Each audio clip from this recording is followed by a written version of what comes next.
Support comes from the Missouri Forest Products Association, providing more than 41,000 jobs in the production of wood pallets, railroad ties, white oak barrels, hardwood floors, and more. Details at choosewood.com.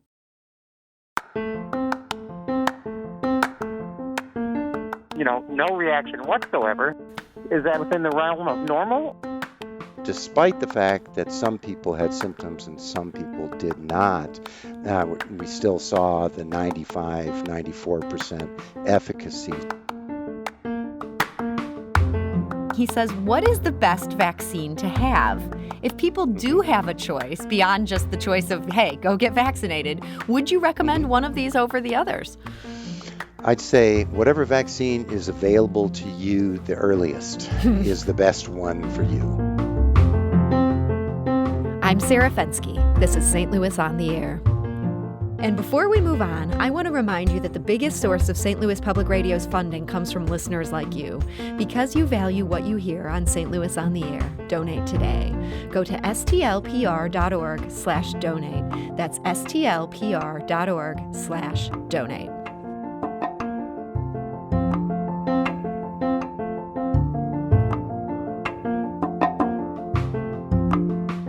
It's no exaggeration to say that some of us have been thinking about vaccines a lot lately. Where to get them, when to get them, how getting one could change your life.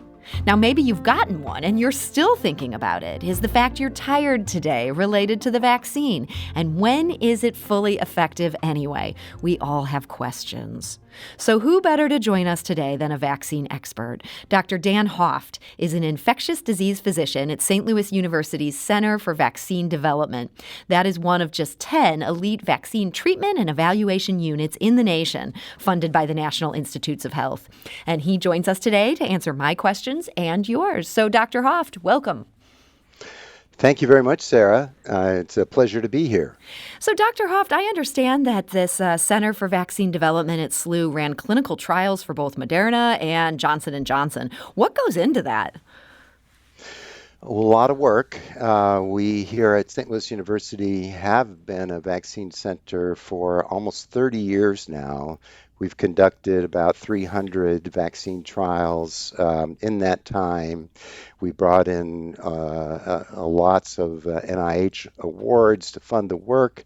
And we do work that includes phase 1 through phase 3 trials, so clinical trials, predominantly of new vaccines through the VTEU, which is about half of the funding that we receive for doing vaccine-related research. Okay. So this is some really important work. Lately, it's been such high-profile work. I'm wondering how this compares to some of these other vaccine trials that you've handled. Has there ever been one that had this degree of anticipation around it? Well, there have been a lot of other trials that we have conducted that have needed to be urgently done because of other outbreaks, worries about bioweapons being released, and we need vaccines to protect them. So we're used to needing to drop what we're doing, so to speak, when a major new problem comes along that needs to be dealt with. But this one is different. This one is the biggest world pandemic that we have seen in our lifetimes, that we've seen in 100 years. So it is a major change. It has caused a lot of major changes to the way we do business. I mean, first off, for the last year, it's been the major thing we have done. So it's been a persistent project that includes many projects within the major project for a disease that we didn't even know about before January of last year. And this one feels like this vaccine process has been such a big success. Have you had any where you get into this and you feel like, this is going to be the vaccine, this is going to work, and it ends up not achieving this level? It ends up not being something that works at all. Yes, many times. I've been part of many attempts to develop new vaccines that either failed before they ever made it into human trials, say in the what we call preclinical realm of research, where we're looking at can a vaccine potentially be useful for a specific infectious disease. So yes, we've had things that needed to be stopped in their tracks because of they just couldn't work. We couldn't develop enough data to support going into humans. We've had vaccines that in human trials early on during the phase 1, we found safety signals and the vaccines were scrapped. So it is amazing. It's spectacular what has happened You say with a safety signal. What is something where you might end up scrapping a vaccine trial? well, in phase 1, which are the first set of clinical trials that you do to test safety and not efficacy yet, but immunogenicity, in phase 1, you only recruit small numbers of people. And if you see a significant side effect when you're only enrolling a small number of people, that strongly suggests that it's going to be a common side effect. So, in what I was particularly referring to was a vaccine that was associated with the shingles outbreaking 2 months after vaccination. We don't know all the reasons why that happened, but it was an experimental vaccine that was being developed for tuberculosis to try to prevent TB disease and infection. And it looked very promising in the preclinical realm. And in the human trials, it actually induced a very strong immune response. But 2 out of 8 people in the highest dose group of the vaccine, which we were thinking would have been the right dose to use in the progression of the clinical trials, was associated. So 2 out of 8 developed shingles 2 months after vaccination. That is 25% or a quarter of the volunteers. That is something that indicates a very high frequency of an adverse event. So that vaccine did not progress beyond that. But these COVID-19 vaccines, they didn't just start cold back in January of last year. They were based upon a lot of work on other pathogens that are related that have been going on for 15 to 20 years before this COVID-19 outbreak. So we benefited a lot from that.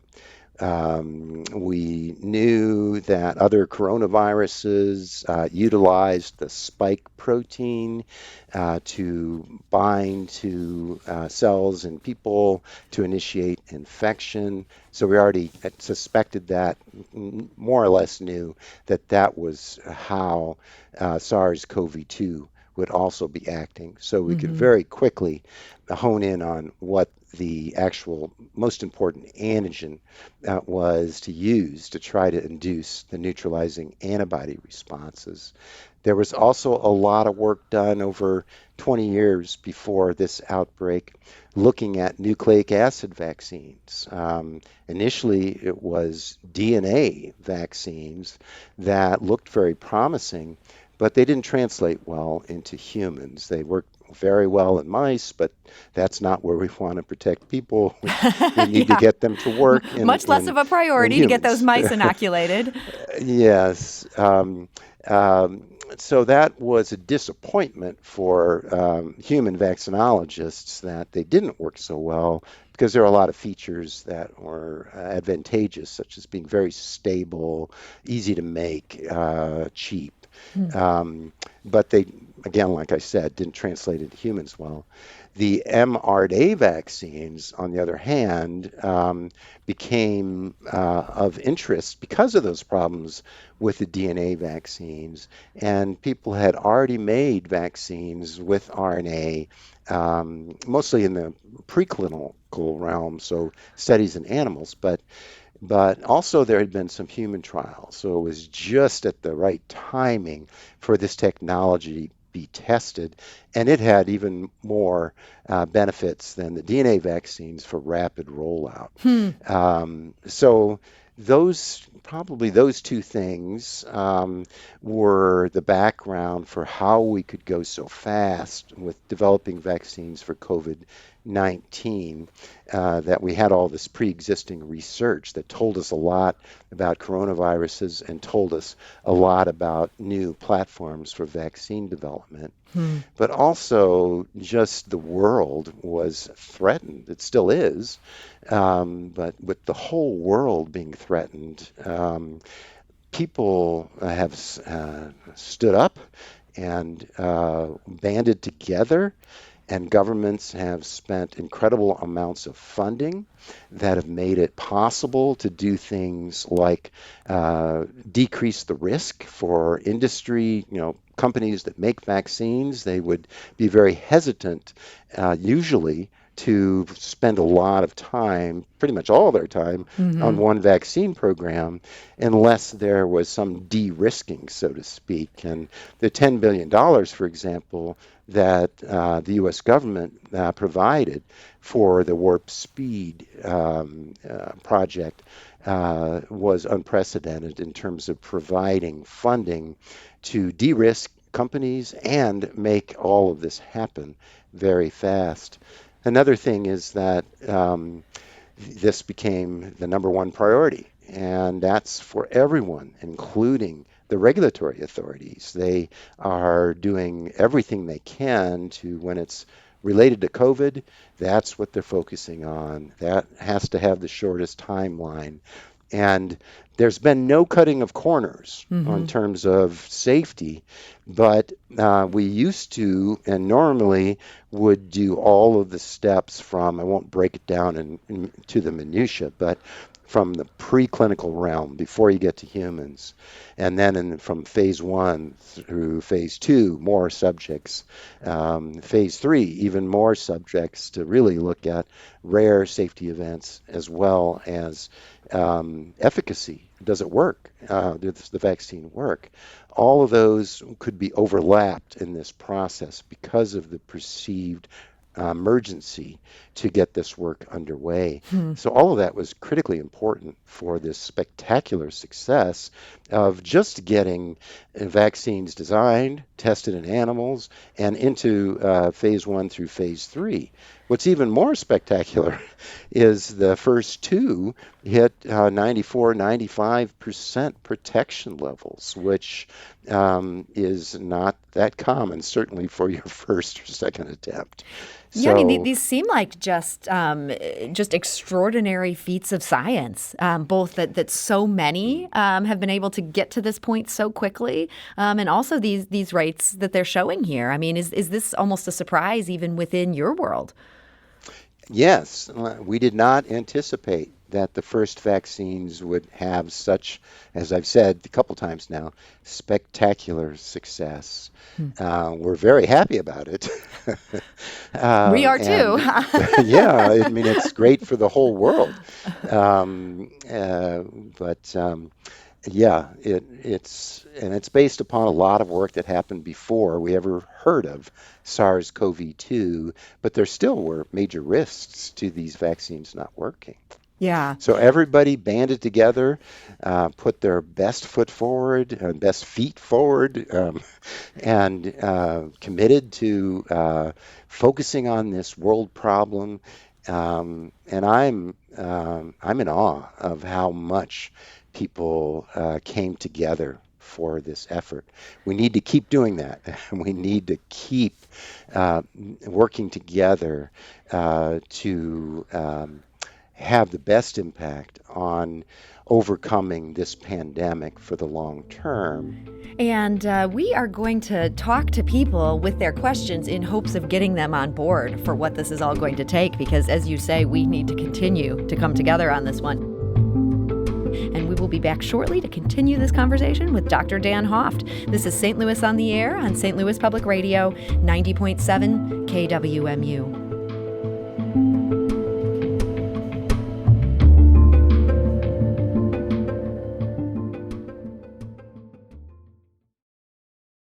Support comes from the Missouri Forest Products Association. Missouri produces wood pallets, railroad ties, white oak barrels, hardwood floors, and more. Details on the variety of products made in the state are at choosewood.com.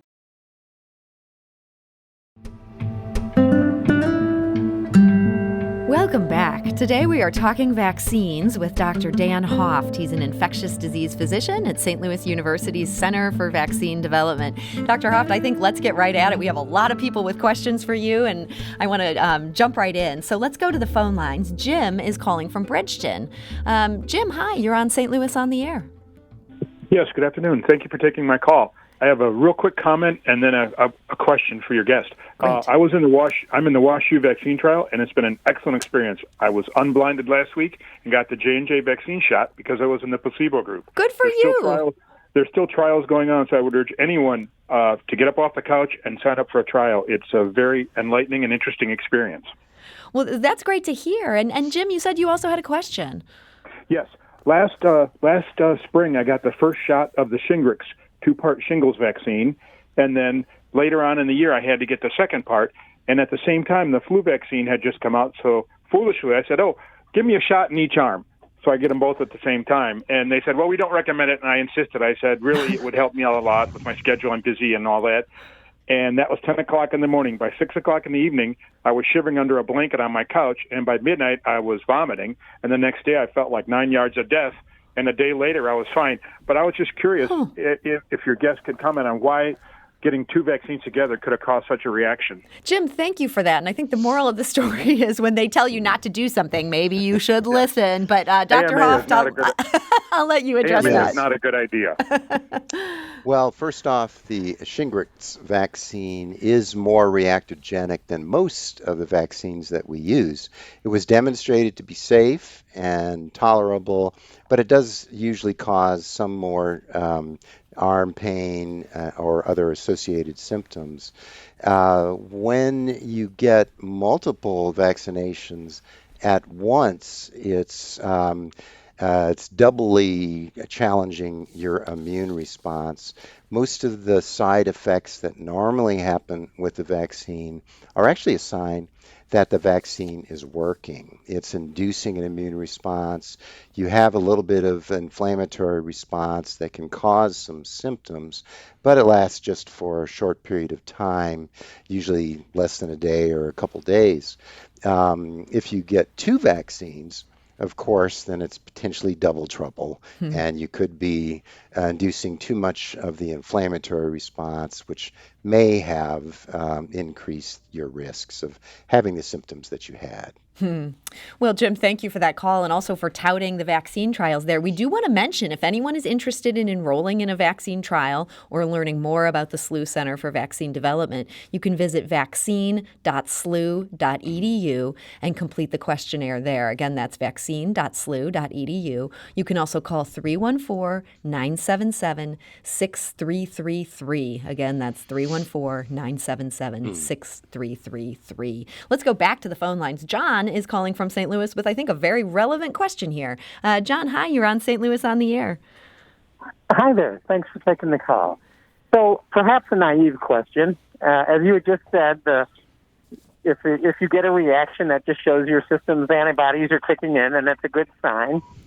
Well, I had vaccine number 1 of Pfizer and vaccine number 2 of Pfizer, and, no reaction whatsoever, other than it felt like somebody poked me in the arm with a needle. And I was just curious, is that certainly within the realm of normal, or is that mean your body's not activating as much as it should? John, that's a great question. Thank you. Dr. Hoft? Yeah, that is a good question, but basically there's a wide range of individual responses to vaccines. You don't have to have side effects to get a good response from a vaccine. In the COVID-19 vaccine trials that we've conducted here at St. Louis University, we've seen the same range of variability from one individual to the next. But despite the fact that some people had symptoms and some people did not, we still saw the 94% efficacy. So we know that a lot of people that didn't have symptoms also responded well to the vaccines. So people shouldn't worry about that. They shouldn't read too much No, into that. no. Okay. Well, we want to let you know our phone lines are open, 314 Mhm. 382 8255. That's 382-TALK. We actually have a voicemail that someone left for us, hoping we could address it to you. So let's go to Rosenda, who was calling from Dupo, Illinois. I would like to hear what the guest has to say about COVID arm. I developed the small rash a day after the second dose of the vaccine, and I'm interested to hear what the guest will say. And that again is from Rosenda. Dr. Hoft, COVID arm, I understand that's a rash. What causes that? Well, it's an inflammatory response. Also, we have seen that rarely in subjects in the trials, and it's also being reported outside of the trials as the vaccines are being rolled out under the emergency use authorization.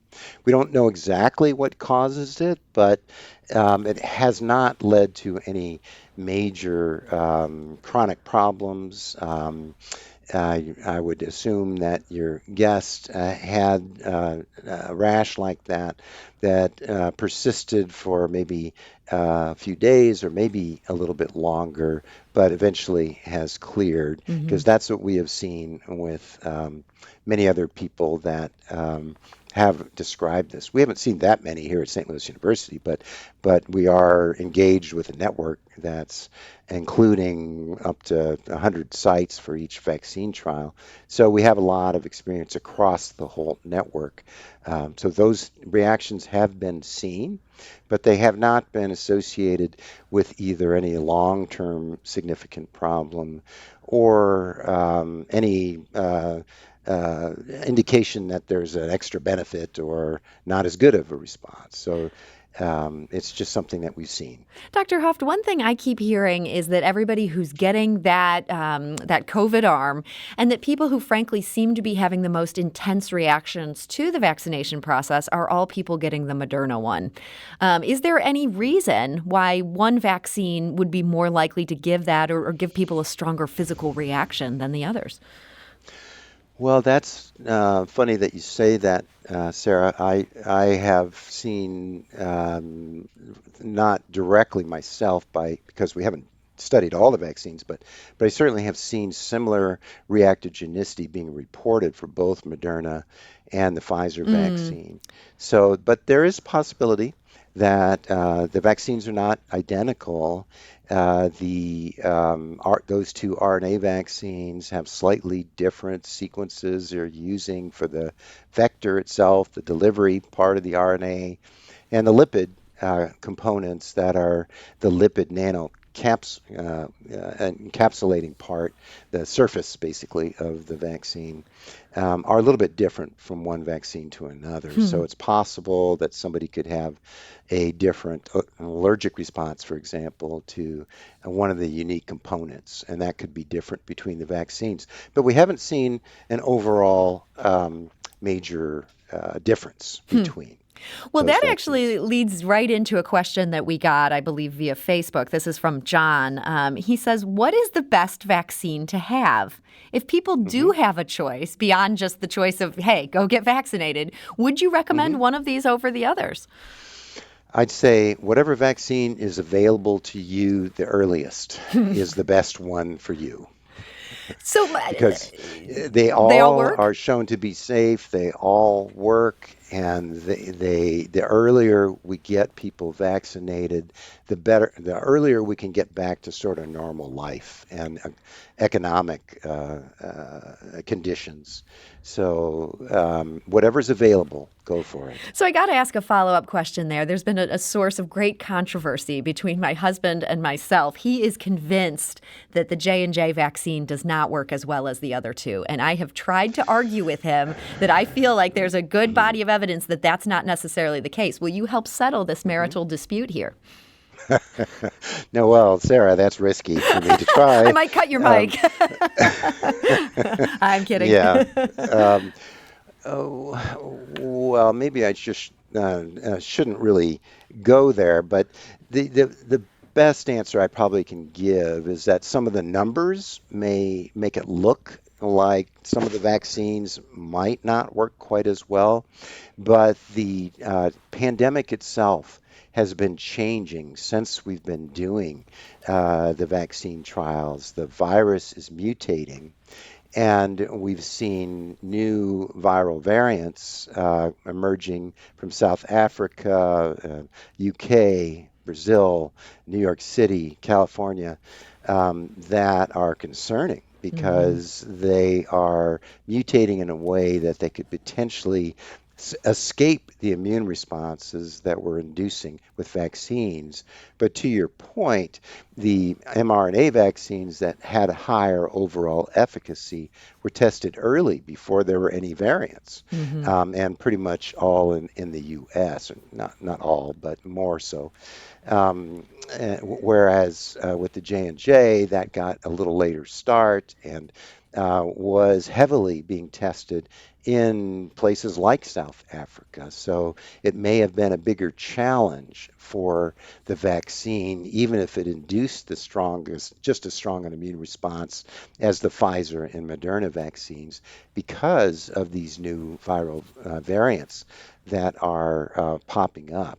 And that's maybe a good segue for me, if you'll allow me, Sure. to just say that we are starting a new trial here at St. Louis University. In fact, just got activated this past Thursday evening, and we just had our first screen yesterday.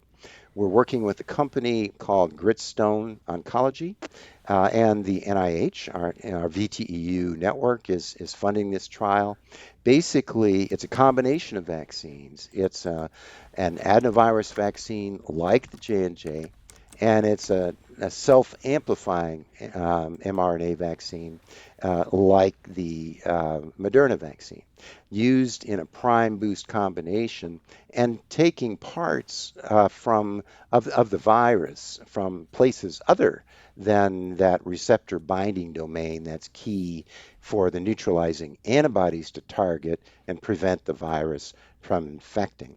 In addition, this trial is not only trying to induce neutralizing antibodies, which are key, but it's also trying to induce a much better T cell response, which is the other part of the immune response that can protect us by not making antibodies, but by recognizing an infected cell and eliminating that infected cell before it makes new viral particles.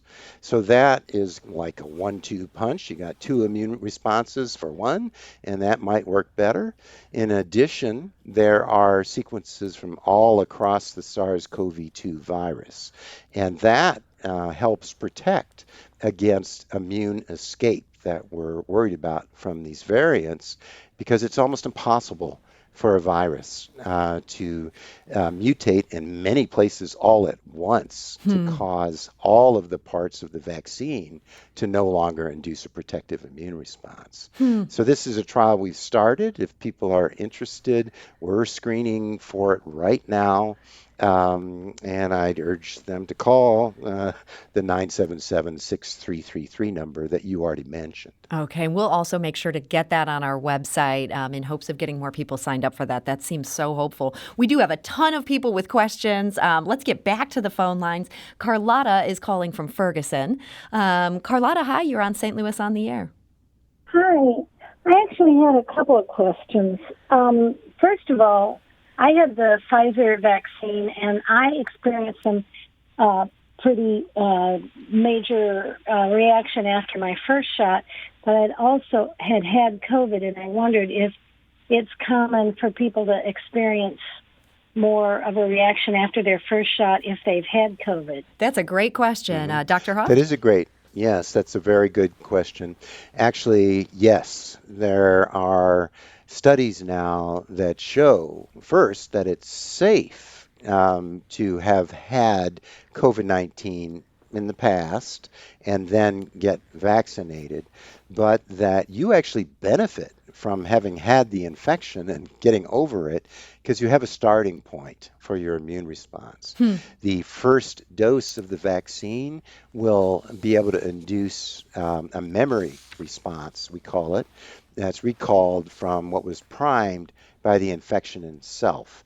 And that can result in a more rapid and higher level of immunity that can protect you. So that is probably why you had a worse reaction than most during your first vaccination. But it also is probably an indication, and like I said before, that you got an even stronger immune response than most people would to the first vaccination. So that is some good news. Carlotta, you said you had a second question there? Yeah, that is good news, actually. And the other thing is I tuned in just as you were mentioning something about shingles, and I think you were saying that some people were reporting shingles from the vaccine. I don't know if that's what you were saying. But I Googled it and discovered I had shingles shortly before I had my positive COVID test. And I discovered that there is some connection between shingles being an indicator maybe of COVID or something. Do you know anything about that? Carlotta, thank you for that. And I would want to make sure we don't get any false information out there. That the shingles thing was not related to what we were talking about with the COVID-19 vaccine. That was related to a tuberculosis vaccine that we were testing some years ago. Nothing to do with COVID-19. Sorry to have confused you about that. But there is likelihood that when we know for some facts that different infections can interact with each other if you have, say, a chronic infection that reactivates, like the varicella virus and causing the shingles, that can cause perturbations or just changes or twitches, or whatever you want to call it, of the immune response that can cause other susceptibilities or trigger the wakening up of a latent organism in your body. Don't know if that's really what happened to you, but it's a possibility. Okay. Well, thank you for that phone call, Carlotta. We also got a tweet from Carmen. This is a question I've never thought of. Why is the same amount of the dose given to people of all sizes and weight? Well, you're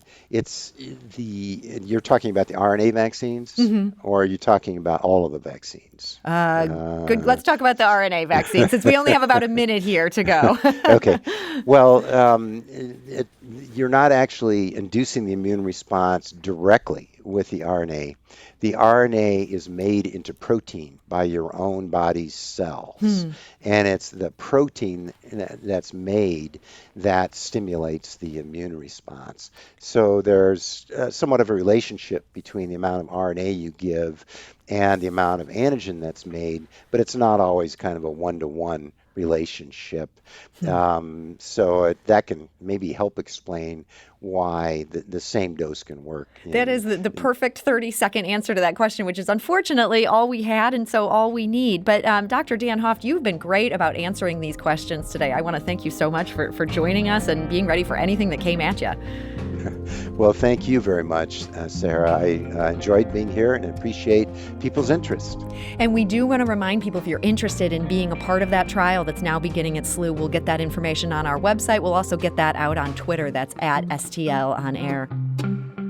This is St. Louis on the Air on St. Louis Public Radio, 90.7 KWMU.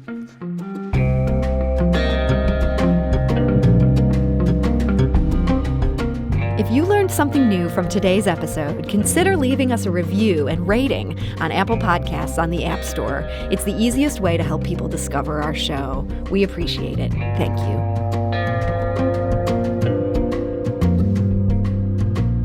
St. Louis Public Radio is a member-supported service of the University of Missouri, St. Louis.